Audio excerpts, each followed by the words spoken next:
Сәлем достар, бүгін біз тірі келіннің смит деп аталатын бүлкілерін дайындайтын боламыз. Ең алдымен стақанға жылы суды құйып, оның үстіне ашытқыны салып, қасықпен жақсылап араластырамыз. Сосын жылы жерге алып қоямыз. Енді басқа ыдысқа ұнды, қантты, тұзды салып, қасықпен араластырамыз. Оның үстіне жаңағы көтерілген апарамызды құямыз да жұмсақ қылып қамыр илеп бастаймыз. Сосын үстіне сұйық майды құйып, қамыр илейміз. Қамырымыз сәл қатты болып шығады. Қамыр көтерілгенше бетін жауып қоямыз. Енді шұңғыл ыдысқа суды, балды құйып, жақсылап араластырып, бір шетке алып қоямыз.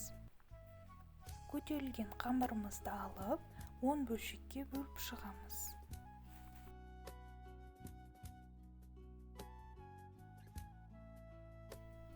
Енді бір қамырымызды алып, лағманның қамыры сияқты қылып, созып шығамыз.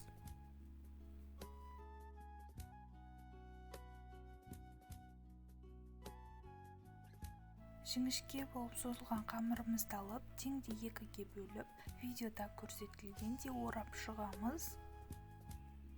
Екі жағын біріктіріп, осылай домалақтап аламыз да жаңағы шәрбатымызға, балды шәрбатымызға аунатамыз. Сосын кунжутке аунатамыз.